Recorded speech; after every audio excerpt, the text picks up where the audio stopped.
ಹೋದ್ರೆ ನೀವು ಡೆಡ್ನಾಗ ಹೋಗ್ಬಿಟ್ರಿ, ತೀರಾ ಬಿಟ್ಟು ತೀರೋ 3 ವರ್ಷ ಆಯಿತು. ಹೆಂಗೆ ಬರ್ತೀನಿ ಪಿಂಚಣಿ ಅಂತ ಹೇಳ್ತಾ ಇದ್ದಾರೆ. ಅದು ಕಾರಣ ತಿಳಿತೀನಿ ಹೋಗ್ತೀವಿ, ಸಾಕು ಮಾಡ್ತೀವಿ, ಸುಮ್ಮನೆ ಆಗ್ಬಿಟ್ಟಿವಿ ನಾವು. ಸಾಕು ಆಗ್ಬಿಟ್ಟು 3 ವರ್ಷ ಆಯಿತು, ಪಿಂಚಣಿ ಕೊಟ್ಟಿಲ್ಲ, ಪಿಂಚಣಿ ಬಂದಿಲ್ಲ.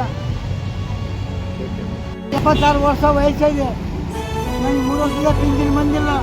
ನಾವು ಹುಸೇನಗರ್ ಕ್ಲಾಸ್, ಹುಸೇನಗರ್ಗೆ ಮೊದಲು ಫೌಂಡ್ರ್ ನಾವು. ಎಷ್ಟು ವರ್ಷಗಳಿಂದ ಸಂಬಳ ಬಂದಿಲ್ಲ ಯಜಮಾನ್ರೆ? 3 ವರ್ಷದಿಂದ ಬಂದಿಲ್ಲ ಪಿಂಚಣಿ, ಓಡಾಕ್ ಪಿಂಚಣಿ ಬಂದಿಲ್ಲ. ಹೌದಾ? 3 ವರ್ಷ ಆಯಿತು. ತಿರುಗ್ತಾ ಇದ್ದೀರಾ ಆಫೀಸ್ಗಳಿಗೆಲ್ಲ ತಿರುಗ್ತಾ ಇದ್ದೀರಾ? ಭಾಳ ಸಲ ತಿರುಗಿದ್ರಿ. ತಿರುಗಿ ಸಾಕಾಗಿ ಇಲ್ಲಿ ತಿರುಗುವಂಥ ಪರಿಸ್ಥಿತಿ ಎದುರಾಗಿದ್ದೀವಾ? ಹೌದು. ಓಕೆ ಓಕೆ ತಾತ, ಓಕೆ.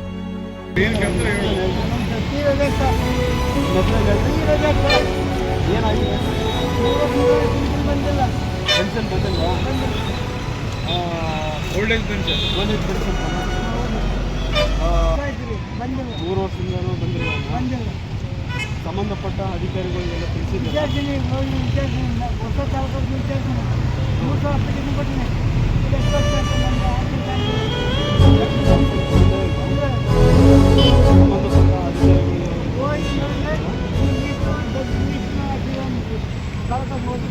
ವಿಚಾರಿಸಿಲ್ಲ ನಾವು. ಸರ್ ನಾವು 3 ವರ್ಷ ತಿಂದ್ಕೊಂಡು ಡೆಡ್ ಲಿಸ್ಟ್ ಹಾಕಿದ್ದೀವಿ. 3 ವರ್ಷದಿಂದ ಸಂಬಂಧಪಟ್ಟ ಅಧಿಕಾರಿಗಳು ಮಾಡ್ತೀವಿ. ಹೋಗಿ ಬಂದ್ವಿ. ಪೋಸ್ಟ್ ಆಫೀಸಲ್ಲಿ ಹೋಗಿ ಕೇಳಿದಾರ ಪೆನ್ಷನ್ ಬಂದಿಲ್ಲ ಅಂತ.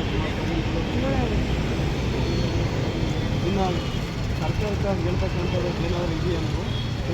ಏನಿಲ್ಲ, 3 ವರ್ಷಕ್ಕೂ ಬಂದಿಲ್ಲ ಪಿಂಚಣಿ. ನಮಗೆ ಬರ್ಬೇಕು, 3 ವರ್ಷಕ್ಕೆ ಪಿಂಚಣಿ ಬರ್ಬೇಕು. ಪೆನ್ಷನ್ ಬಂದಿಲ್ಲ. ಈ ಥರ ಹೇಳ್ತಾರೆ, ಅದೇನೋ ಸತ್ತೋಗಿದ್ದಾರೆ ಅಂತ ಅವ್ರು ನಂಬ್ತಾರೆ. ಆಫೀಸ್ನ ಚಾಲಕರು ನಂಬ್ತಾರೆ. ಜಡ್ಜ್ ಆಗ್ಬಿಟ್ಟು ಅಪ್ಲಿಕೇಶನ್, ಹೊಸ ಅಪ್ಲಿಕೇಶನ್ ಕೊಡ್ರಿ ಇಲ್ಲ ಅಂದ್ರೆ ನಾನು ಮೊದಲು 3 ವರ್ಷ ಪಿಂಚಣಿ ಕೊಡ್ರಿ ಅಂತ ಕೇಳಿ. 3 ವರ್ಷದಿಂದ ಪಿಂಚಣಿ ಬಂದಿಲ್ವಾ? 36 ಸಾವಿರ ಬರೋದೈತೆ. ಓಕೆ. ನಿಮ್ಮ ಹೆಸರು ಸರ್? ಈ ರಜಾಕ್ ಸಾಬ್. ಯಾವ ಊರು ಸರ್ ನಿಮ್ಮದು? Kishan Nagar. Okay. Thank you sir.